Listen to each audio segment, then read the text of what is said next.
आज का हमारा टॉपिक है पर्सनैलिटी से रिलेटेड। ठीक है, तो हमने मीनिंग और इसके कैरेक्टरिस्टिक्स कर लिए थे। आज हम करेंगे फैक्टर्स ऑफ पर्सनैलिटी, इसके फैक्टर्स करेंगे एंड असेसमेंट ऑफ पर्सनैलिटी, इसका मूल्यांकन। ठीक है, तो ये हमें जो हमारे फैक्टर्स हैं वो हमें बहुत कुछ बताते हैं हमारी पर्सनैलिटी से रिलेटेड। ठीक है, तो मनोवैज्ञानिक का जो संबंध है वो व्यक्तित्व के विकास को प्रभावित करने के साथ साथ क्या करता है, उसके साथ उसके फैक्टर्स को भी प्रभावित करता है। ठीक है बेटा, तो फैक्टर्स जो होते हैं हर पर्सनैलिटी को प्रभावित करते हैं, चाहे वो फैक्टर्स कोई भी हो। ठीक है, तो इसमें आपके फर्स्ट हैं आपका बायोलॉजिकल एंड हेरिडिटी फैक्टर्स, जो हमारे क्या होते हैं, जैविक, जिसको बोलते हैं जैविक या वंशानुक्रमिक, जिसको हेरिडिटी फैक्ट्स बोलते हैं। ठीक है बेटा, जो हमें वंशानुक्रम से प्राप्त होती हैं।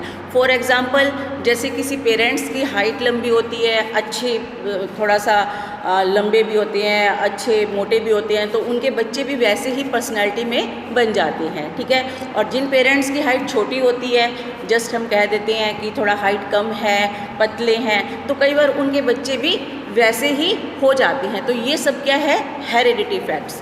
उसके बाद है एनवायरमेंटल फैक्टर्स, जो आपके एनवायरनमेंट, जैसा वातावरण है उसके अकॉर्डिंग हम बात करते हैं। अब मान लीजिए कई क्या होते हैं, बच्चे देखने में गोरे होते हैं, कई बच्चे काले होते हैं, लेकिन जहाँ पर इसमें एनवायरनमेंट क्या होगा, जैसा एनवायरनमेंट होगा, अगर गर्म देश में हम रह रहे हैं, गर्म जगह रह रहे हैं, वहाँ के बच्चों का रंग क्या होगा, काला होगा। लेकिन हम ठंडी जगह रह रहे हैं तो वहाँ के बच्चों का रंग गोरा होगा। तो बहुत कुछ हमारा एनवायरनमेंटल के ऊपर भी इफ़ेक्ट करता है। थर्ड है हमारा जो हमारा मनोवैज्ञानिक साइकोलॉजिकल फैक्टर्स। साइकोलॉजिकल फैक्टर्स का भी हमारे जीवन के ऊपर बहुत प्रभाव पड़ता है, क्योंकि जैसी हमारी मेंटलिटी, हमें कोई जैसे हमें इफ़ेक्ट करता है, कोई भी हमारी विल पावर होती है उसके ऊपर हम डिपेंड होते हैं। किसी बच्चों की विल पावर क्या होती है, स्ट्रॉन्ग भी होती है, ठीक है, और किसी बच्चे की विल पावर बिल्कुल डाउन भी होती है। तो ये क्या है, उसके साइकोलॉजिकल इफेक्ट भी पड़ता है। जैसे मैंने आपको एग्जांपल दिया था कि मान लीजिए एग्ज़ाम में कई बार क्या होता है, बच्चों को आते हैं क्वेश्चन, फिर भी क्या होता है, उनकी विल पावर स्ट्रॉन्ग नहीं होती, वो मान लीजिए इंटरव्यू में या प्रैक्टिकल में क्वेश्चन सुना नहीं पाते। ठीक है, घबरा जाते हैं बच्चे। लेकिन जिनकी विल पावर स्ट्रॉन्ग है, कई बार उनको क्वेश्चन नहीं भी आता, तब भी वो क्वेश्चन को किसी ना किसी रूप में बता देते हैं। तो ये भी क्या है, साइकोलॉजिकल इफ़ेक्ट्स होते हैं। ठीक है, तो ये सब चीज़ें आपकी जो बुद्धि है, आपका इंटेलिजेंस है और आपका मेंटल डेवलपमेंट है, ये भी इसके अंदर आता है कि जिसका मेंटल डेवलपमेंट अच्छा है उसका क्या होगा, विल पावर स्ट्रॉन्ग, जैसे मैंने आपको बताई है, जो मेंटल उससे स्ट्रॉन्ग है, मेंटल डेवलपमेंट जिसकी स्ट्रॉन्ग है, वो भी क्या होगा, बच्चा स्ट्रॉन्ग होगा। ठीक है, और जिनका मेंटल मतलब जो डेवलपमेंट है वो डाउन है, तो वो बच्चे क्या होते हैं, स्ट्रॉन्ग नहीं होते। कई बार क्या होती है, हमें मान लीजिए हमारी क्लास में कोई टेस्ट लिए जाते हैं जनरल नॉलेज से रिलेटेड। ठीक है, तो जो मेंटल, जिनका आईक्यू पावर अच्छा है वो टेस्ट में अच्छे नंबर ले लेते हैं, क्लियर कर लेते हैं, लेकिन जिनका आईक्यू अच्छा नहीं है, मेंटल डेवलपमेंट अच्छा नहीं है, वो टेस्ट में रह भी जाते हैं बच्चे। ठीक है, तो बहुत कुछ ये हमारे एनवायरनमेंट फैक्टर्स प्रभावित करते हैं। तो सबसे पहले हम करेंगे बायोलॉजिकल।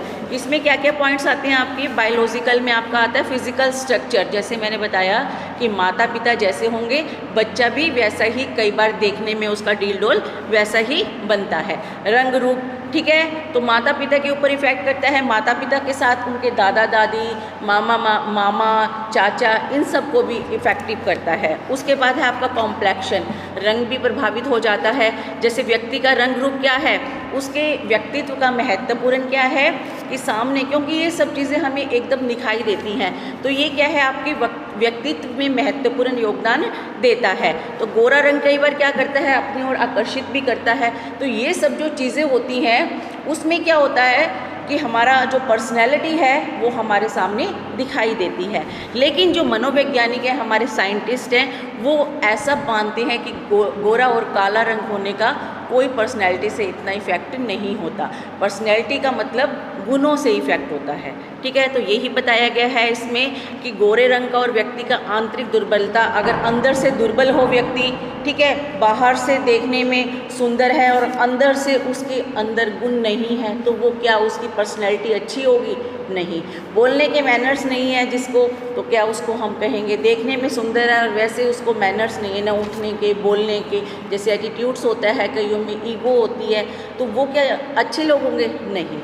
तो ये सब चीज़ें इनके ऊपर डिपेंड होती है। फिज़िकल हेल्थ भी यही है कि जिनकी फ़िज़िकल हेल्थ देखने में डील डोल अच्छा होता है, स्वास्थ्य अच्छा होता है, तो वो व्यक्तित्व क्या होते हैं, व्यक्तित्व से बड़े महत्वपूर्ण होते हैं। यदि व्यक्ति का जो स्वास्थ्य है उसका व्यक्तित्व भी उत्तम होगा। हम क्या हैं, अगर फिज़िकल फिट हैं तो मेंटली भी फिट होंगे, ठीक है। तो ये भी हमारी पर्सनैलिटी का एक हिस्सा है। और क्या है, लिंग, सेक्स का भी हमारे ऊपर डिपेंड पड़ता है कि जैसे लड़कों अब भी हम क्या देखते हैं, हमारे देश में लड़के और लड़कियों में बहुत फ़र्क समझा जाता है, ठीक है। जब लड़का होता है तो हमारे घर की फैमिली खुशी मनाते हैं, लड्डू बांटते हैं, रसगुल्ले बांटते हैं, ठीक है, फंक्शन करते हैं। और लड़की होती है तो मतलब बड़ा शौक सा लगता है उनको कि लड़की हुई है, ना कुछ मतलब मिठाइयाँ बांटते हैं ना कुछ, लेकिन ये गलत भावना है, ठीक है। ये हमारी पर्सनैलिटी को बहुत महत्वपूर्ण ढंग से क्या करती है, इफ़ेक्ट करती है। क्योंकि आज के टाइम में अगर हम देखें तो इसमें बहुत फ़र्क आ चुका है लड़के और लड़कियों में। तो सेक्स का है जो भी हमारी भारतीय परिस्थिति के अकॉर्डिंग, ये भी हमारे व्यक्तित्व पर लिंग का भी बहुत प्रभाव देखने को मिलता है। लेकिन आज की सदी को देखते हुए ये प्रभाव थोड़ा जो कम हो गया है, लड़के और लड़कियों को एक समझा जाने लगा है, ठीक है। तो लड़की की शिक्षा को भी विशेष महत्व दिया जाने लगा है, जैसे पहले नहीं दिया जाता है, उसको सिर्फ कामकाज के लिए ही माना जाता था। लेकिन लड़के की शिक्षा पर हम देखते हैं लड़कियों के बजाय ज़्यादा पैसा लगाया जाता है। तो ये सब चीज़ें भी हमारे व्यक्तित्व पर प्रभाव डालती हैं, ठीक है बेटा। और इसके अलावा कर सकते हो आप, यौन ग्रंथियाँ हैं आपकी, ठीक है। ये जो ग्रंथियाँ हैं इसके बारे में आप जस्ट पढ़ लेना एक दो पॉइंट, ये भी हमारी जो व्यक्तित्व है उस पर प्रभाव डालती है। नेक्स्ट हम करते हैं एनवायरनमेंट फैक्टर। एनवायरनमेंट क्या होता है, हमारा वातावरण। कि जो हमारा वातावरण है वो भी हमारे व्यक्तित्व को किसी ना किसी तरह से प्रभावित करता है। जैसे एटमॉस्फेयर में हम रहेंगे, हमारा जो अंदर का पर्सनैलिटी है वैसे ही बन जाती है। सबसे पहले आता है सोशल एनवायरनमेंट, जो सामाजिक वातावरण है उसके व्यक्तित्व पर बच्चे के पर बहुत अधिक प्रभाव पड़ता है। क्योंकि जैसे समाज में हम रहेंगे, ठीक है, समाज के अकॉर्डिंग हमारा लेना देना उसी के अकॉर्डिंग होगा। जैसे आस पड़ोस में हम रहेंगे, जैसे उनका कल्चर होगा। कई बार क्या होता है, कास्ट अलग अलग होने के कारण भी जो लोग एक समाज में रहते हैं वो एक दूसरे के कल्चर को अपना लेते हैं, ठीक है। तो उनका कल्चर भी दूसरी कास्ट के जो लोग करते हैं उसके अकॉर्डिंग हो जाता है। तो ये सब चीज़ें हैं। भौगोलिक वातावरण है आपका, फैमिली वातावरण है आपका, एनवायरनमेंट है आपके, जो पेरेंटल एटीट्यूड है माता पिता का, वो भी आप पर प्रभाव डालता है। माता पिता की योग्यता, कई बार क्या होते हैं पेरेंट्स अच्छे डॉक्टर्स हैं, इंजीनियर्स हैं, तो उनके बच्चे भी मोस्टली डॉक्टर्स और इंजीनियर्स ही बनते हैं। कई बार जिनके बच्चे टीचर्स हैं, लेक्चरर्स हैं, प्रोफेसर्स हैं, तो वो चाहते हैं कि हमारे बच्चे भी यही लाइन में आएँ, ठीक है। तो ये बेटा बहुत सारी चीज़ें हैं जो हमारे ऊपर इफ़ेक्ट डालती है। उसके बाद हमारा आता है साइकोलॉजिकल फैक्टर, मनोवैज्ञानिक। अभी हमने बात की है, जैसे हमारी विल पावर है तो इच्छा शक्ति भी हमारे व्यक्तित्व पर महत्वपूर्ण प्रभाव डालती है। अगर हमारी दृढ़ इच्छा शक्ति है तो हम कोई भी कार्य, कठिन से कठिन कार्य भी कर सकते हैं। अगर हमारे अंदर दृढ़ इच्छा शक्ति नहीं है, विल पावर नहीं है, तो हम छोटे से छोटे कार्य में भी फेल हो जाते हैं। तो विल पावर भी स्ट्रॉन्ग होनी चाहिए। जिन बच्चों की स्ट्रॉन्ग होती है उनकी पर्सनैलिटी पर उनका प्रभाव बहुत अधिक पड़ता है, ठीक है। मोटिवेशन, अभिप्रेरणा, कई बार क्या होता है कई बच्चे अभिप्रेरित हो जाते हैं मोटिवेशन से, तो उनका भी जो पर्सनैलिटी है वो प्रभावित करती है। क्योंकि मोटिवेशन से हमारे मान लीजिए बहुत सारे ऐसे कार्य होते हैं जो हमें मोटिवेट करने के बाद हम उस कार्य में सफल हो जाते हैं, ठीक है ना बेटा। अगर आप कहो कि मैडम बीएड की पढ़ाई बहुत मुश्किल है, हम नहीं कर पाएंगे, तो मैं आपको मोटिवेट करूंगी, बेटा नहीं, कोई मुश्किल नहीं है, आप करोगे। एक बार पढ़िए, 2 बार पढ़िए, 3 बार पढ़िए, आपको अच्छे से समझ में आ जाएगा। मैं आपके साथ हूँ। जिसमें आपको दिक्कत आती है क्वेश्चन में आप मुझसे पूछ सकते हैं। तो ये क्या है, मोटिवेट करना है। जो बच्चा अच्छे से अभिप्रेरित होता है उसकी पर्सनैलिटी डेवलपमेंट बढ़ जाती है। तो ये थे आपके फैक्टर्स, ठीक है बेटा। तो ये फैक्टर्स थे। उसके बाद हम करेंगे असेसमेंट फॉर पर्सनैलिटी, इसका मूल्यांकन। तो इसमें यही बताना है हमें, पहले इंट्रोडक्शन बताओगे आप क्या होती है पर्सनैलिटी, क्या होती है। उसके बाद इन्होंने बताया है कि ये जो है हमारी मूल्यांकन है इसका, ये 3 विधियों द्वारा किया जाता है। देखिए व्यक्तित्व का मूल्यांकन करने के लिए 3 मेथड्स हैं। कौन कौन से हैं? सब्जेक्टिव मेथड्स, ठीक है। सेकंड है ऑब्जेक्टिव मेथड्स, थर्ड है आपका प्रोजेक्टिव मेथड्स। तो इसमें आगे पार्ट्स हैं आपके। सबसे पहले है आपका सब्जेक्टिव, जैसे हमने किया था सब्जेक्टिव क्वेश्चन में क्या होता है, हमारी डिटेल होती है। अब इसमें फर्स्ट दिया हुआ है ऑटोबायोग्राफी। सबसे पहले है आत्मकथा। देखिए आत्मकथा क्या होती है, जो व्यक्ति है उसके बारे में डिटेल बताना, ठीक है। अब आपने देखा होगा मूवीज़, हमारी मूवीज़ भी आत्मकथाओं के ऊपर बनी होती है, जैसे धोनी से रिलेटेड बनी हुई है, ठीक है, संजय दत्त से रिलेटेड संजू बाबा के नाम से बनी हुई है। तो उसमें क्या दिखाया जाता है, उन्हीं से रिलेटेड उनकी भूतकाल और वर्तमान की स्थिति दिखाई जाती है, उसको क्या बोलते हैं हम, आत्मकथा, ठीक है। तो व्यक्ति द्वारा स्वयं अपने ऊपर लिखी गई कहानी को क्या कहा जाता है, आत्मकथा कहते हैं। तो इसमें व्यक्ति अपने जीवन के विभिन्न लक्ष्य जो उन्होंने प्राप्त किया है, अपने अनुभव, अपनी समस्याएं, अपनी रुचियां, अपने अनुभव आदि सभी क्या करता है, लिखता है। तो इसमें मनुष्य स्वतंत्रता पूर्वक अपने भावों को, अपने विचारों को अपने बारे में लिखता है, तो उसको बोलते हैं आत्मकथा। तो इसके बेनिफिट भी होते हैं कि इस विधि द्वारा हमारा समय और धन की बचत होती है, क्योंकि इसमें सारा हमें उसके बारे में खुद ही बच्चे ने लिख दिया, हमें डिटेल उसकी क्लियर हो जाती है, ठीक है। अध्यापक को भी अधिक मेहनत नहीं करनी पड़ती, इसमें बच्चे की जो आत्मकथा है उससे वो पढ़ के उसके बारे में डिटेल जान लेते हैं। लेकिन दोष भी है। दोष क्या है कि जो आत्म कथाएँ लिखी जाती हैं, कई बार बच्चा या जो पर्सन होता है वो झूठ भी लिख सकता है अपने बारे में, ठीक है ना बेटा। अब ज़रूरी तो नहीं है अपने बारे में सच बताते हैं सभी लोग, कई लोग झूठ भी लिख सकते हैं। और कई बार क्या होते हैं, जो व्यक्ति होते हैं अपने गुणों को बढ़ा चढ़ा कर लिख सकता है। अब हम अपने बारे में लिखना चाह रहे हैं तो हम कई बार कहेंगे हम अपनी इंसल्ट क्यों करें, हम अपने गुणों को और ज़्यादा कि हम बहुत अच्छे हैं, हम लोगों के साथ अच्छा व्यवहार करते हैं, हम ये करते हैं, हम वो करते हैं, तो वो क्या है, आपका इसका दोष आ जाता है। नेक्स्ट है केस हिस्ट्री।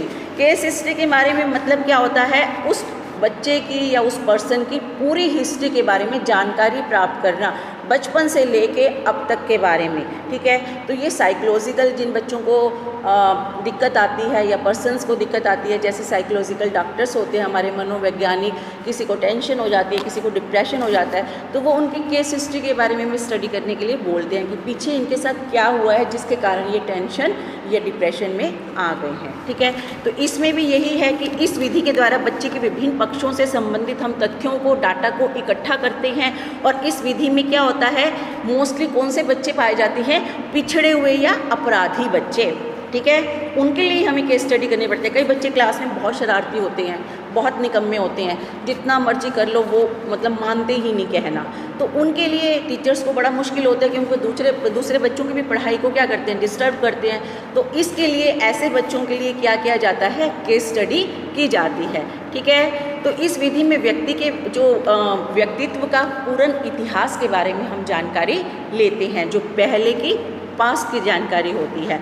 और इसमें व्यक्ति के जो किस किस की हेल्प लेते हैं, हम परिवार की भी लेते हैं, समाज की भी लेते हैं, उनकी सगे संबंधियों की, इंटरेस्ट की, उनकी शारीरिक और मानसिक जो योग्यताएं हैं, इन सब तथ्यों को हम क्या करते हैं, इकट्ठा करते हैं डाटा को, ठीक है। तो मानसिक, इसमें क्या होता है, दोष क्या होते हैं इसके, कि इस विधि का दोष क्या है, व्यक्ति और माता पिता कई बार बच्चे की बातों को छिपा देते हैं, वो सही नहीं बताते, ठीक है।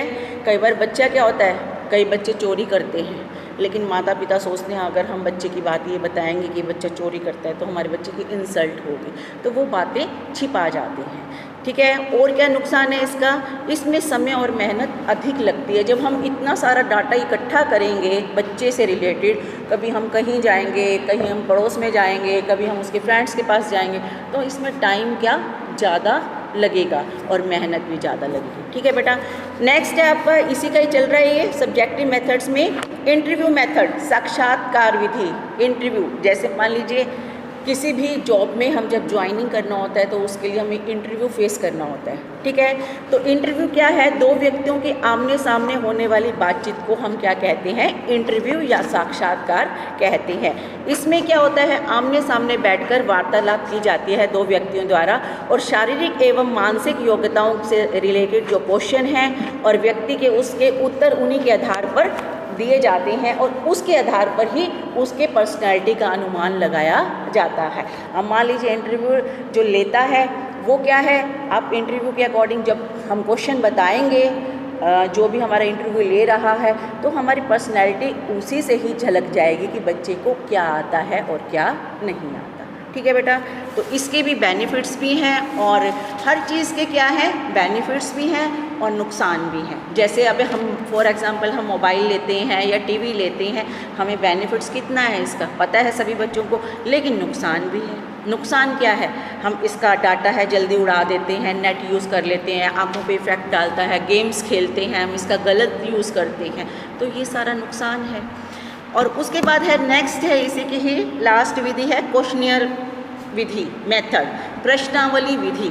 तो इस विधि में क्या हो जाती है, प्रश्नों की एक सूची बनाई जाती है जो व्यक्तियों में बांट दी जाती है और इन प्रश्नों के उत्तर मांगे जाते हैं व्यक्तियों से।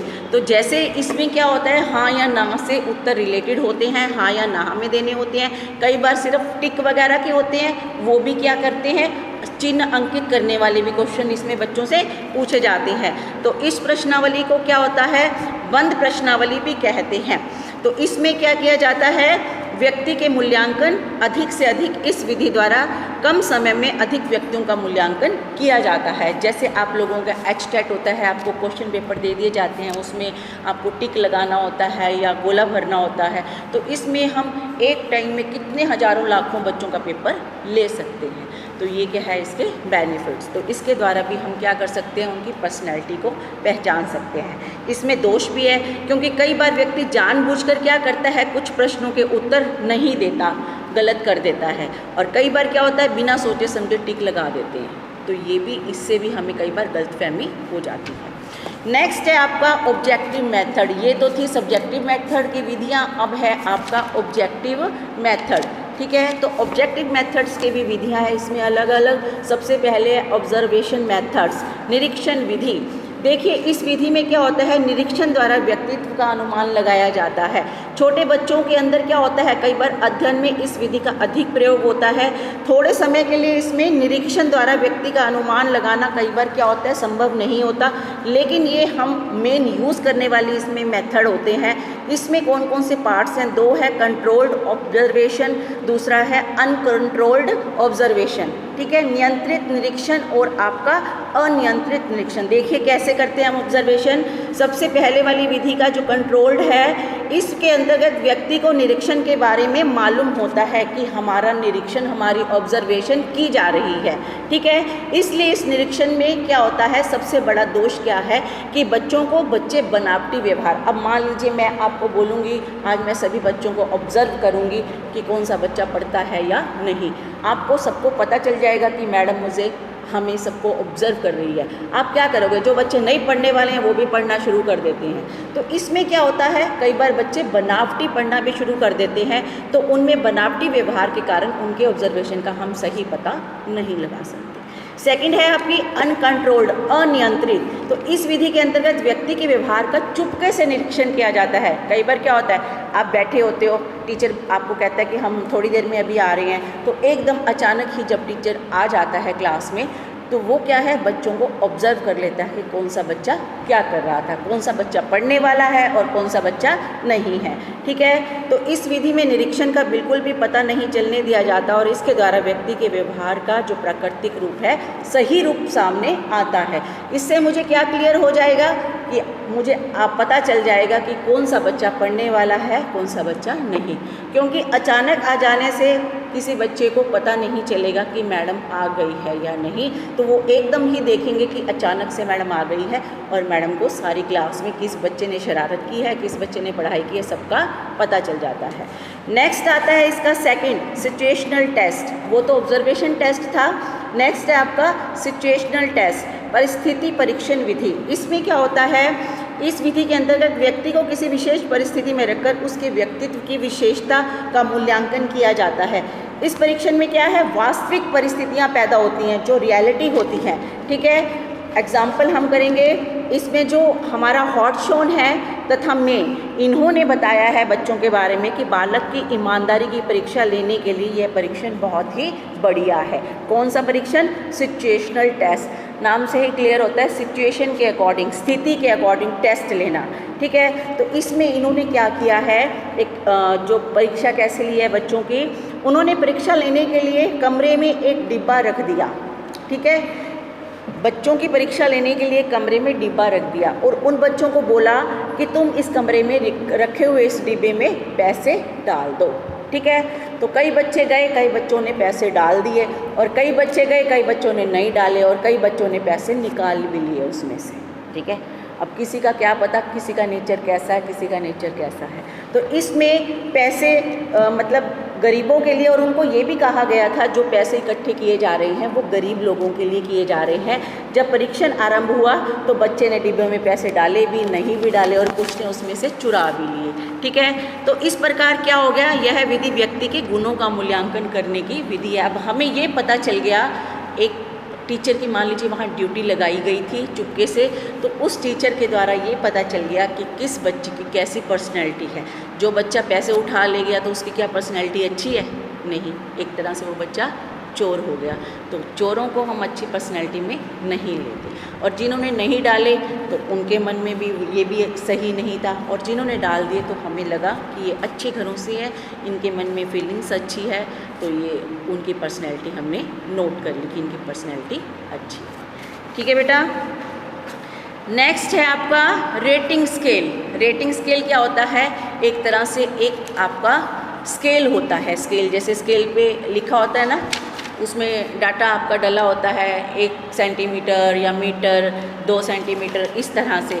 तो इसमें क्या किया जाता है, उस व्यक्ति के बारे में अन्य व्यक्तियों के मत, दूसरे व्यक्तियों के मत एकत्र किए जाते हैं, और क्या किया जाता है, जिन व्यक्तियों के जो हमारे मत एकत्रित किए जाते हैं वे उस व्यक्ति के पिता से, अध्यापक से और आसपास के पड़ोस से वो जो मत एकत्रित किए हैं कि ये बच्चा कैसा है, ठीक है। मान लीजिए स्कूल में टीचर्स ने ये बोला किसी बच्चे को कि आप इसके बारे में पता लगाइए ये बच्चा कैसा है, ठीक है। तो उसके आस पड़ोस से, जैसे फ़ॉरेन जाने के लिए इंक्वायरी होती है हमारी, पता है ना, जब हम फ़ॉरेन जाते हैं पासपोर्ट बनवाते हैं उसके बाद हमारी इंक्वायरी होती है, वो आस पड़ोस से इंक्वायरी की जाती है कि ये पर्सन कैसा है। तभी उसके लिए, अगर उसमें आप लोगों के लिए कोई मतलब साइन करते हैं, कोई विश्वास में लेता है, तभी आपका वो पासपोर्ट बनता है। नहीं, अगर उसके ऊपर गलत केस बन रहे हैं या वो बच्चा गलत है या वो बंदा गलत है तो आपका पासपोर्ट नहीं बनता, ठीक है बेटा। ऐसे ही इसमें परीक्षण लिया जाता है। जो परीक्षण करता होता है, जो टेस्ट ले रहा होता है, वो बालक के जो व्यक्तित्व है उसके गुणों की परीक्षा लेता है कि बच्चा कैसा है। उसके अकॉर्डिंग उसको रेटिंग स्केल डाल दिया जाता है। जैसे अब आप माइक्रो टीचिंग कर रहे हो, माइक्रो टीचिंग में रेटिंग स्केल लिखा होता है ना नीचे, 1 0 1 2 3 4, ठीक है। तो जिन्होंने बहुत अच्छा किया है उनको ज़्यादा दे देंगे हम रेटिंग स्केल बच्चों ने, जिन्होंने कम किया है उनको 2 भी दे देंगे, किसी को 1 भी दे देंगे, किसी को 3 भी दे देंगे। वो उनके ऊपर डिपेंड है कि जितना अच्छा बच्चा होगा उसके अकॉर्डिंग उनको रेटिंग स्केल दे दिया जाएगा। क्लियर? नेक्स्ट है सोशल मैट्रिक मेथड, समाज नीति विधि। इसमें क्या किया जाता है, इसका मेन जो राइटर है मोरेनो है, JL मोरेनो। इन्होंने क्या कहा है, इसको इस विधि का जन्मदाता कहा जाता है। इसमें क्या किया जाता है, व्यक्ति के सामाजिक गुणों का मूल्यांकन किया जाता है कि व्यक्ति सामाजिक तौर पर कितना सही है, ठीक है। तो वो कैसे करेंगे, इसमें एक प्रश्नों की सूची बना दी जाती है और उस सूची के अकॉर्डिंग प्रश्न पूछे जाते हैं। तो सबसे पहले इसमें इस तरह से प्रश्न पूछे जाते हैं कि आप किन 2 मित्रों के साथ कक्षा में, अब मान लीजिए मैं किसी बच्चे से पूछती हूँ आप किन बच्चों के साथ बैठना चाहोगे, ठीक है, आप किन बच्चों के साथ खेलना पसंद करोगे, आप किन बच्चों के साथ खाना पसंद करोगे। तो इस विधि द्वारा हम क्या करते हैं, ये पता लगाते हैं। नेक्स्ट है आपकी पर्सनैलिटी इन्वेंट्री, व्यक्तित्व परिसूची। ये भी एक विधि है हमारी। इस विधि में प्रश्नावली विधि से ये मिलती जुलती है, क्योंकि इसमें भी क्या किया जाता है, व्यक्तित्व की एक परिसूची बनाई जाती है। प्रश्न केवल व्यक्ति विशेष से ही संबंधित होते हैं। प्रश्न किससे रिलेटेड होते हैं, व्यक्ति विशेष से ही। तो मगर जो प्रश्नावली विधि होती है इसमें अन्य सूचनाएं भी हम इकट्ठी करते हैं, और इस विधि द्वारा व्यक्ति के दोषों और कमजोरियों को क्या करती है यह विधि, इसमें व्यक्ति अपने दोषों और कमजोरियों को छुपा लेता है, क्योंकि ये एक हमारी ऑब्जेक्टिव मेथड से रिलेटेड है। तो संपूर्ण इसको हम इस विधि को यूज़ ज़्यादा नहीं करते, ठीक है बेटा। लास्ट है आपकी इसमें प्रोजेक्टिव मेथड। लास्ट जो विधि है आपकी प्रक्षेपी विधि, ये क्या है आपकी, एक तरह से विचारों, आपके संवेगों, आपके जो इमोशंस होते हैं, आपके डर होते हैं, आदि इच्छाएं होती हैं, इन सभी के साथ इस विधि को जोड़ा जाता है। ठीक है, तो इस विधि में आपकी जो प्रक्षेपी विधि होती है, इसमें व्यक्तित्व को समझने के लिए हम इसमें प्रयत्न करते हैं कि जो आप किसी भी एक पहलू को समझने का, इसमें क्या होता है कि व्यक्ति के जो चेतन मन होता है, हमारा अंदर की जो फीलिंग्स होती है, उसका हम अध्ययन करते हैं। लेकिन इस विधि द्वारा जो अचेतन मन होता है, हमारा अनकॉन्शियस माइंड होता है, उसका ज्ञान हम प्राप्त करते हैं। ठीक है, अध्ययन तो करते हैं, लेकिन हमें अब इसका ज्ञान अचेतन मन का पूरी तरह से कैसे प्राप्त करना है, उसके बारे में हम जानकारी कैसे लेंगे। इन विधियों में जो हमारी प्रयुक्त होने वाली सामग्री होती है, वो क्या होती है, रचनाहीन, अनस्ट्रक्चर्ड होती है, जिसकी कोई रचना नहीं होती। ठीक है, रचनाहीन मतलब बिना रचना के। तो इन विधियों में हम क्या यूज़ करते हैं, मानसिक रोगियों का अध्ययन करते हैं। जो हमारे, जैसे मैंने आपको बताया, जो साइकोलॉजिस्ट, हमारे साइकोलॉजिस्ट डॉक्टर्स होते हैं, वो क्या करते हैं, ऐसे रोगियों का अध्ययन करते हैं। ठीक है, उन जो रोगी हैं वो पता लगाते हैं कि ये किस अंदर से किस मतलब दिक्कत के कारण स्ट्रेस में है, डिप्रेशन में है। तो ये क्या है, यह विधि मानसिक रोगियों का अध्ययन करती है। ठीक है बेटा, लेकिन इसमें अगर हम बात करते हैं तो व्यक्तित्व का मूल्यांकन करने के लिए जो विधियां हैं, उसमें से ये सबसे अधिक सही विधि है, क्योंकि इसमें बच्चे का जो मूल्यांकन किया जाता है, अंदर से जो हमारी फीलिंग्स है उसको लेके किया जाता है। ठीक है, अचेतन मन को लेके किया जाता है। लेकिन इसमें दोष भी हैं, इस विधि में बेनिफिट्स भी हैं। देखिए, क्योंकि रोशा का स्याही जो आपका एक इंक मेथड है, वो मैं कल बताऊंगी आपको। इसमें आगे मेथड्स दिए हुए हैं, इंक से रिलेटेड मेथड। वो क्या है, इसमें किया जाता है, बालकों का अंतर्बोध परीक्षण किया जाता है, उनकी अंदर की बातों के बारे में। ठीक है, वाक्य पूर्ति के बारे में, तो कुछ ऐसे इस तरह के परीक्षण किए जाते हैं। लेकिन इसके दोष भी हैं कि इस विधि द्वारा क्या है, उत्तर प्राप्त करने में अधिक समय लगता है। जब डॉक्टर अंदर की फीलिंग्स के बारे में पूछेगा किसी से, तो बहुत टाइम लगता है। अब हम एकदम अपनी अंदर की सही बातें एकदम नहीं बता देते। जब हमसे पूछा जाता है, हम धीरे धीरे बताते हैं। तो इसमें क्या है, बहुत टाइम लगता है। ठीक है, और इस विधियों में हमें विशेषज्ञों की ज़रूरत होती है। ऐसा नहीं कि मैंने आपसे पूछ लिया, आप अपनी फीलिंग बताइए बेटा, आपने मुझे थोड़ी बहुत बता दी, थोड़ी बहुत नहीं। इसमें विशेषज्ञों की, जैसे डॉक्टर्स होते हैं, बड़े बड़े विशेषज्ञ होते हैं, साइंटिस्ट होते हैं, ठीक है, उनकी ज़रूरत होती है। ठीक है बेटा, तो ये थी आपके मेथड्स। उसके बाद हमारे 2-3 टेस्ट रह गए हैं, वो हम कल पढ़ेंगे। तो आज के लिए इतना ही, थैंक यू।